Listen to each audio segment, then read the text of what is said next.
매년 나오는 세계 행복 보고서 다들 한 번쯤은 들어보셨죠? 그런데 보통 순위만 보고 휙 넘기기 쉬운데요. 사실 그 숫자 뒤에는 정말 흥미로운 이야기들이 숨어 있거든요. 오늘 한번 그 속을 제대로 파헤쳐 보겠습니다. 자, 이 표를 좀 보세요. 1위. 역시나 핀란드입니다. 9년 연속이라니 이젠 놀랍지도 않죠. 북유럽 국가들이 쭉 상위권을 차지하고 있고요. 그런데 저기 4위 좀 보세요. 코스타리카. 북유럽 국가들 틈에 웽 중앙아메리카 국가가 있죠. 바로 이 지점이 오늘 우리가 파고들 이야기의 아주 중요한 시작점입니다. 맞습니다. 핀란드가 7.764점이라 이게 대체 무슨 의미일까요? 핀란드가 코스타리카보다 0.325점 더 행복하다는 건 하루에 0.3번도 웃는다는 뜻일까요? 아니잖아요. 그래서 그냥 순위만 볼 게 아니라 이 숫자가 도대체 어떻게 만들어졌는지 그 속을 들여다보자는 겁니다. 그래서 오늘 이런 순서로 한번 행복 순위의 속살을 같이 들여다볼게요. 행복지수가 뭔지부터 시작해서 북유럽 모델, 라틴 아메리카 모델, 그리고 좀 특이한 베트남과 부탄 케이스도 보고요. 마지막으로 돈이랑 행복의 관계까지 한번 제대로 파헤쳐 보겠습니다. 자, 첫 번째 순서입니다. 행복지수가 도대체 뭘까요? 많은 분들이 오해하시는 게 이게 그냥 국민들이 얼마나 많이 웃나 이걸 재는 거라고 생각하시거든요. 일종의 기분 측정기처럼요. 근데 전혀 아닙니다. 훨씬 더 복잡한 개념이에요. 세계 행복 보고서는요, 바로 이 6가지 요소를 가지고 점수를 매깁니다.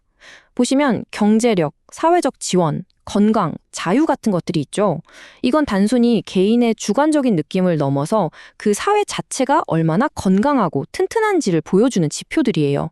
그러니까 개인이 나 행복해 라고 말하는 것도 중요하지만 그 행복을 가능하게 만드는 사회적인 환경, 일종의 행복할 수 있는 권리가 얼마나 잘 갖춰져 있느냐를 보는 거죠.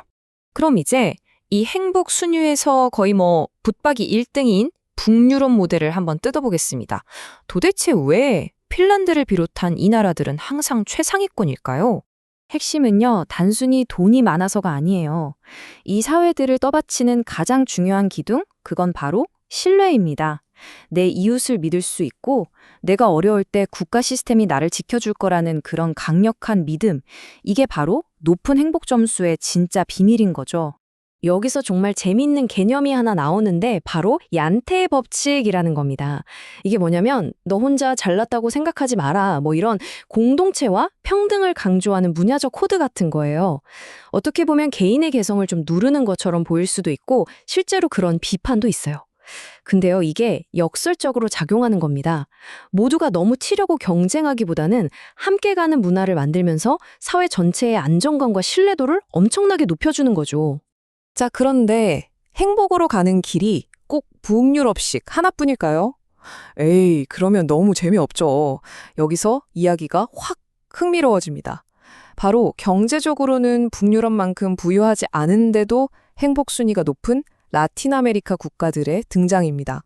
라틴 아메리카 국가들은 아시다시피 경제적으로나 정치적으로 불안정한 경우가 많잖아요. 그런데도 왜 행복 순위가 높을까? 이 인용문이 힌트를 줍니다. 바로 사람 사이의 끈끈한 관계, 그 힘이 생각보다 훨씬 강하다는 거죠. 북유럽에 얀테의 법칙이 있었다면 코스타리카에는 이 퓨라비다가 있습니다. 순수한 삶이란 뜻인데요. 이건 잘 짜인 제도에 대한 믿음보다는 가족, 친구, 이웃과의 따뜻한 관계에서 행복의 답을 찾는 완전히 다른 방식의 행복 공식을 보여주는 거죠. 자, 그래서 이 두 모델을 딱 놓고 비교해보면 차이가 명확하죠. 왼쪽 북유럽 모델은 탄탄한 제도적 신뢰가 기반이고 오른쪽 라틴 아메리카 모델은 끈끈한 인간적 신뢰가 기반입니다. 이걸 보면 행복지수라는 게 단순히 한 가지 정답을 찾는 게 아니라 이렇게 다양한 문화 속에서 각기 다른 방식으로 피어나면 살기 좋은 사회의 조건을 측정하고 있다는 걸 알 수 있습니다. 이야기를 더 복잡하고 재밌게 만들어주는 두 나라가 있습니다. 바로 베트남과 부탄인데요. 이 두 나라의 사례는 우리가 지금까지 쌓아온 생각에 또 다른 질문을 던집니다. 자, 먼저 베트남을 볼게요. 불과 10년 전만 해도 96위, 그러니까 중하위권이었거든요. 그런데 지금은 42위입니다. 무려 50계단을 뛰어오른 거예요. 이건 뭘 의미할까요? 바로 가파른 경제 성장과 사회 안정이 미래는 더 나아질 거야 라는 강력한 희망을 주면서 사람들의 삶의 만족도를 얼마나 극적으로 바꿀 수 있는지를 보여주는 아주 생생한 증거죠. 다음은 부탄입니다. 국민 총행복이란 말 다들 들어보셨죠? 나라 자체가 국민 행복을 최우선으로 한다고 선언한 곳인데 이상하지 않나요? 왜 세계 행복 보고서에서는 1등이 아닐까요? 답은 바로 측정하는 자가 다르기 때문입니다. 세계 행복 보고서는 전 세계를 같은 기준으로 비교해야 하니까 보편적인 잣대를 들이대죠. 그런데 부탄의 국민총 행복은 심리적인 안정, 공동체의 활력, 자연과의 조화 같은 훨씬 더 철학적이고 부탄이라는 문화에 특화된 잣대를 사용합니다. 그러니까 부탄 사람들이 행복하지 않아서 순위가 낮은 게 아니라 행복을 재는 방식 자체가 다른 거예요.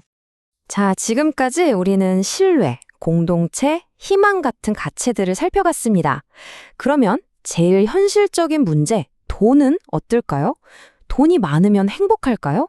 이 질문에 답하기 위해 우리는 행복 연구에서 가장 중요하고 유명한 이론, 이스털린의 역설을 만나보겠습니다. 바로 이 논문에서 시작된 개념입니다. 1974년 경제학자 리처드 이스털린이 발표하면서 아주 큰 파장을 일으켰죠. 이른바 이스털린의 역설입니다.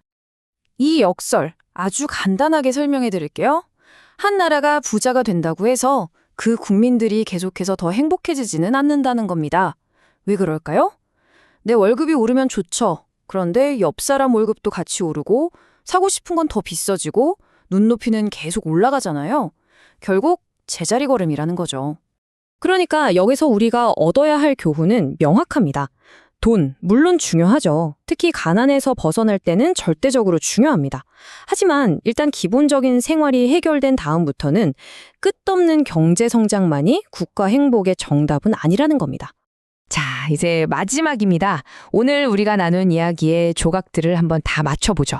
그래서 이 행복 점수라는 건 도대체 우리에게 뭘 말해주고 있는 걸까요? 오늘 이야기의 핵심 딱 4가지로 정리해 볼 테요. 첫째, 이 행복 지수는 그냥 기분 좋네를 재는 게 아니라 우리 사회가 얼마나 건강한지를 보는 건강검진표와 같다. 둘째, 행복한 나라를 만드는 정답은 하나가 아니다. 문화마다 길이 다르다. 셋째, 돈보다 중요한 건 결국 사람과 제도에 대한 신뢰다. 그리고 마지막으로 제일 중요한 건데요. 이 순위는 너네 몇 등 하고 끝내는 성적표가 아니라 우리 사회에 대해 어떤 이야기를 시작해볼까 하고 던지는 질문지라는 겁니다. 결국 이 행복 지수는 우리 사회의 현재 모습을 보여주는 한 장의 사진일 뿐입니다. 진짜 중요한 질문은 그 사진을 보고 난 다음에 시작되죠. 이 숫자를 보고 우리는 앞으로 어떤 사회를 만들고 싶을까요? 그 질문에 대한 답을 찾는 건 바로 우리 모두의 몫입니다.